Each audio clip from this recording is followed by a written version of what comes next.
नमस्कार, आप देख रहे हैं डीटीवी भारत और मैं हूं आपके साथ एकता। जैसे जैसे चुनाव नज़दीक आ रहे हैं, चुनाव की सरगर्मियां भी तेज होती जा रही है और जनप्रतिनिधि जो हैं वो जनता से भारी मात्रा में रूबरू हो रहे हैं और साथ ही कई तरह के वादे भी उनके पास किए जा रहे हैं। साथ ही आरोप प्रत्यारोप का जो दौर है वो भी चलता आ रहा है, लेकिन अब किसके सर पे ताज सजेगी ये तो जनता ही तय करेगी। इसी सिलसिले में पूर्वी चंपारण जिले के आदापुर प्रखंड के नकरदेई पंचायत के मुखिया पद के प्रत्याशी राम इकबाल राय से हमारे संवाददाता कुमार राकेश ने क्या कुछ बातचीत की, देखिए। नमस्कार, मैं हूं कुमार राकेश और आप देख रहे हैं डीटीवी भारत। अभी मैं उपस्थित हूं नकरदेई पंचायत के सिरसिया माल ग्राम में और मेरे सामने मेरे डीटीवी भारत के कैमरे पर मौजूद जो मेहमान दिख रहे हैं, ये नकरदेई पंचायत के भूतपूर्व मुखिया और राष्ट्रीय जनता दल के रक्सौल विधानसभा के कदावर नेता श्री राम इकबाल राय जी हैं और वर्तमान में ये नकरदेई पंचायत से मुखिया पद के प्रत्याशी होने जा रहे हैं। इनका नामांकन पर्चा भी दाखिल हो गया है।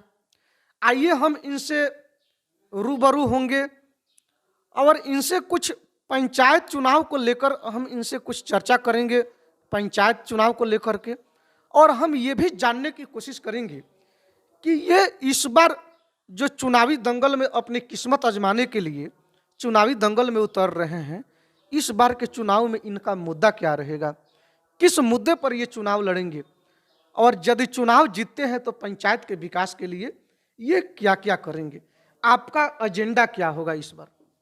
जी, सबसे पहले मैं आपको बता देना चाहूँगा कि इसके पहले 2006 में यहाँ से मैं मुखिया पति था, श्रीमती पूनम देवी जी मुखिया थी।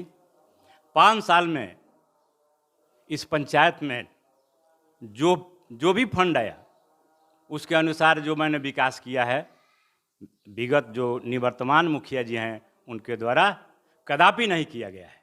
मैं अपने क्षेत्र में भ्रमण के दौरान हर जगह यह कह रहा हूँ कि हिसाब लिया जाए, 5 वर्ष बनाम 10 वर्ष, अगर 5 वर्ष का मेरा विकास 10 वर्ष से ज़्यादा नहीं होगा तो मैं दावा करता हूँ कि मैं अपना नॉमिनेशन वापस कर लूँगा। सर, हम आपसे हर पहलू पे चर्चा करेंगे, हर बिंदुओं पर आपसे चर्चा करेंगे।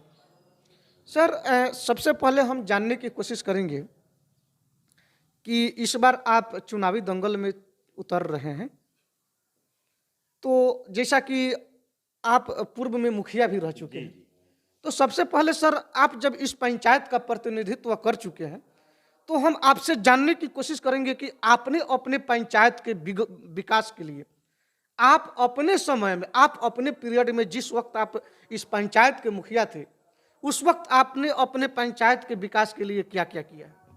जी, जो काम मेरा है जमीन पर है, इसके लिए कोई सबूत की आवश्यकता नहीं है। हजारों फीट मैंने ईंट सोलिंग कराया, उस समय पीसीसी का ज़माना नहीं था।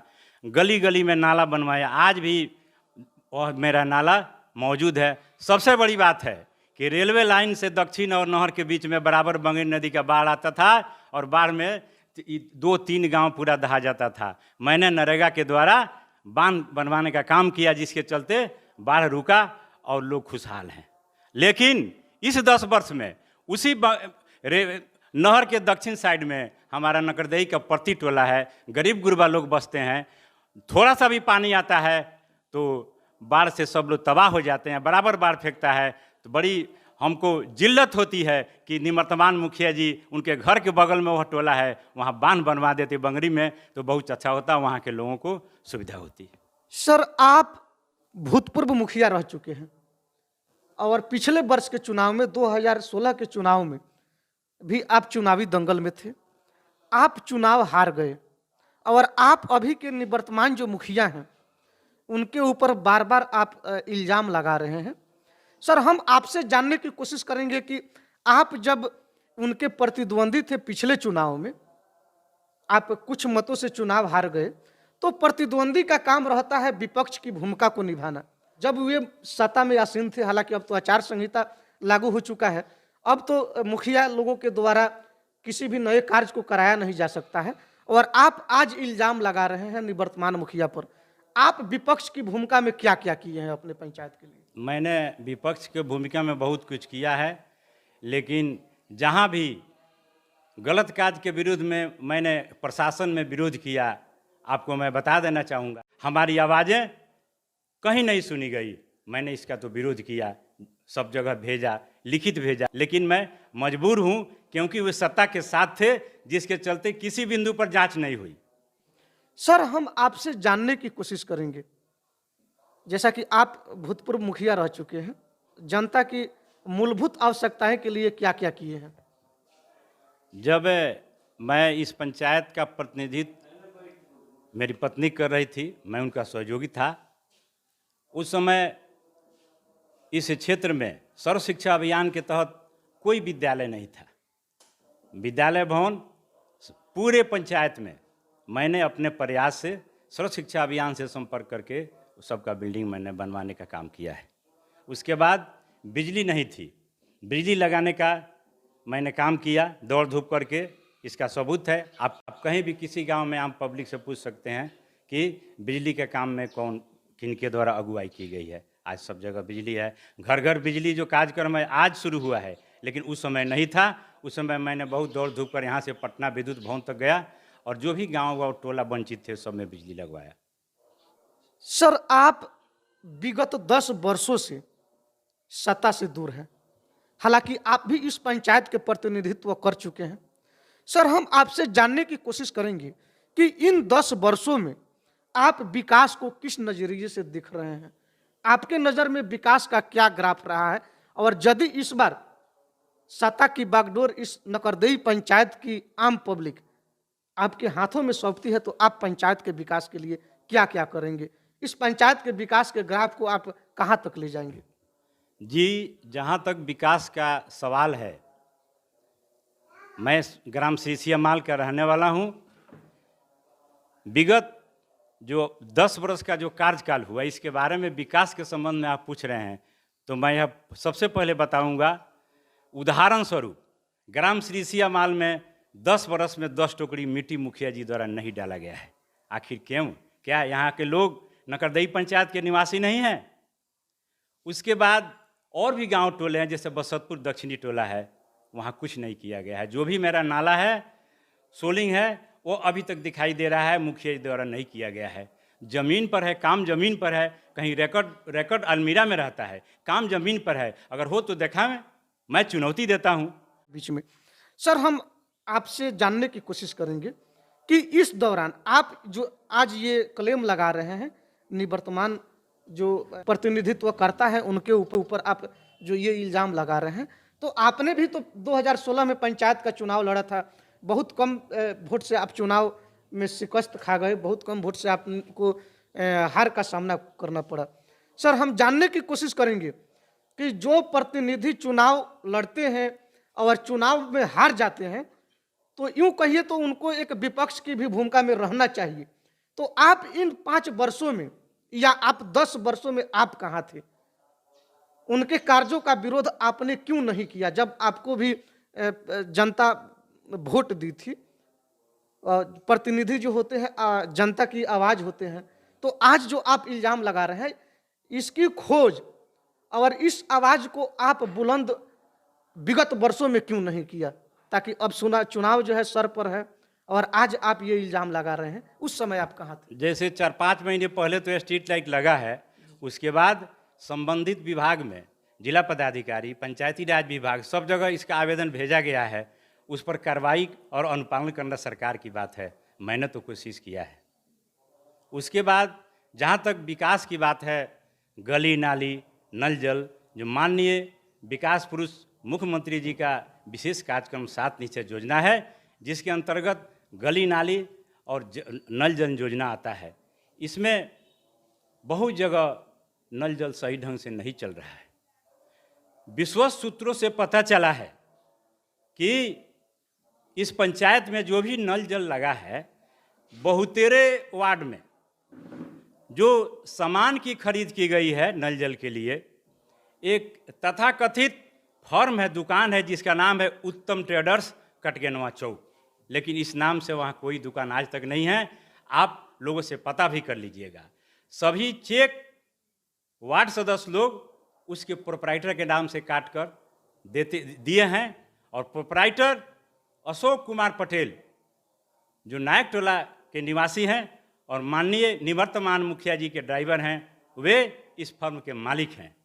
तो मैं ये कहूँगा कि दुकान रक्सौल है, आदापुर है, ठीक है, यहाँ भी होना चाहिए, लेकिन आप किसी भी जनता से पूछ लीजिए, मेरा दावा है उत्तम ट्रेडर्स नाम का कोई गुमटी भी कटगेनवा चौक पर नहीं है, और उस दुकान से करोड़ों रुपये का निकासी किया गया है।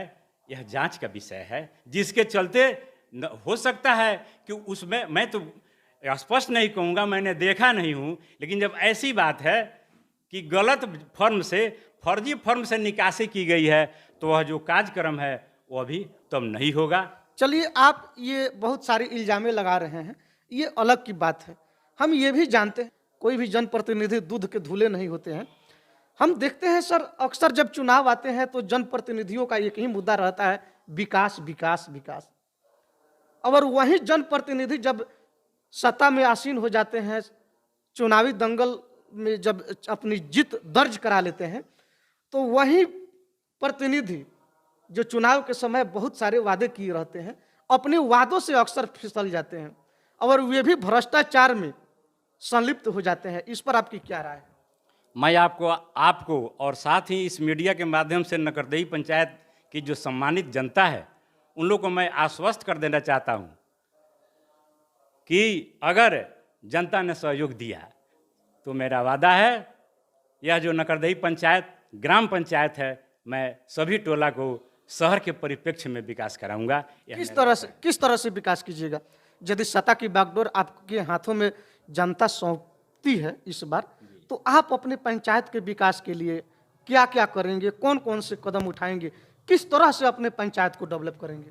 सबसे पहले मूलभूत आवश्यकता है बिजली, पानी, सड़क।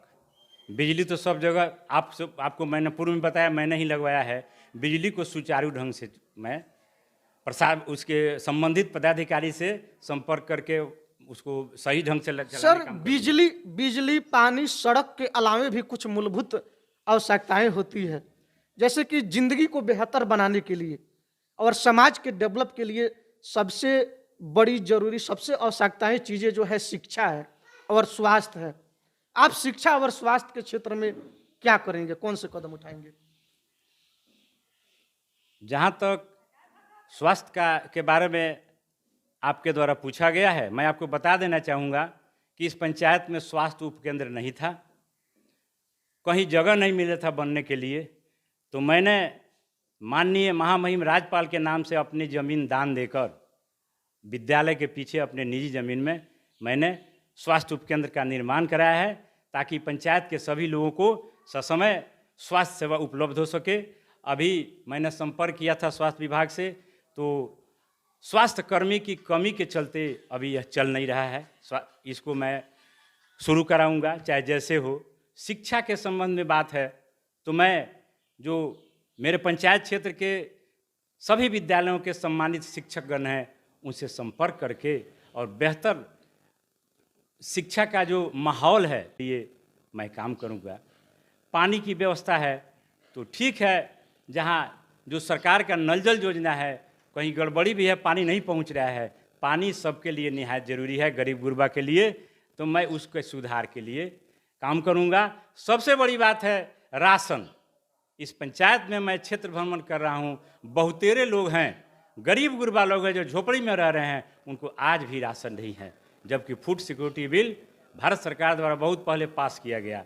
तो मैं वादा करता हूं इस पंचायत के लोगों से कि जो भी लोग राशन से वंचित हैं, मैं प्रयास करूंगा, नहीं पुरजोर कोशिश करूंगा, हर हालात में उनको, उनका यह अधिकार है कि उनको राशन मिले। फूड सिक्योरिटी बिल भारत सरकार के तहत मैं उनको राशन दिलवाने का काम करूंगा। जो भी बुजुर्ग हैं, 60 से ऊपर हैं और उनको वृद्धा पेंशन नहीं मिला, गरीब गुरबा है, उनको वृद्धा पेंशन खोज कर दिलवाऊंगा। आप सर सत्ता से लगभग 10 वर्षों से दूर हैं। इस बार के त्रिस्तरीय पंचायत चुनाव में आप अपने पंचायत के लोगों से, आप अपने पंचायत वासियों से क्या उम्मीद रखते हैं? जी, ऐसे मैं आपको बता देना चाहूँगा कि पूरे पंचायत में परिवर्तन की लहर चल रही है। यहाँ के जो लोग हैं विगत 10 बरस में ऊब गए हैं, क्योंकि जो मूलभूत आवश्यकता है वही नहीं हुई। गरीब है उनको राशन नहीं मिला, बूढ़े लाचार है उनको पेंशन नहीं मिला। आवास के जो लोग हैं सुनने में आता है कि जो पक्के को मिला है आवास, गरीब को नहीं मिला है। यह विडंबना है। जो यह नियम भी है, कानून भी कहता है और यह सम्मत है कि जो जिसके जरूरत उसके घर तक पहुंचाया जाए। सर, आपने हमारे कैमरे के माध्यम से इतनी सारी आवश्यकताओं को आप गिनाए हैं। सर, यदि आप चुनाव जीतेंगे तो क्या इन सभी कार्यों को धरातल पर उतारने की कोशिश करेंगे? जी जी, बिल्कुल मेरा वादा है। और एक और मुद्दा, जो बंगरी नदी का तांडव, पहले भी मैंने कह दिया कि मैंने नरेगा से बांध बनवाया जिसके चलते बाढ़ रुक गई। और नहर के दक्षिण प्रति टोला नकरदही गांव का गरीब गुरबा लोग बसते हैं, थोड़ा सा भी पानी आने में उन लोगों को बहुत तबाही होती है। तो मैं इस मीडिया के माध्यम से यह वादा करता हूं कि अगर मैं सत्ता में आता हूं तो सबसे पहले मेरा काम होगा कि नकरदही नहर से और प्रति टोला के पीछे बंगरी नदी के किनारे मैं रिंग बांध बनवाऊंगा, ताकि वो गरीब गुरबा लोगों को सुख सुविधा हो। तो आप लोगों ने हमारे कैमरे के माध्यम से देखा, ये नकरदही पंचायत के मुखिया प्रत्याशी राम इकबाल राय जी हैं और ये भूतपूर्व मुखिया भी रह चुके हैं इस पंचायत के।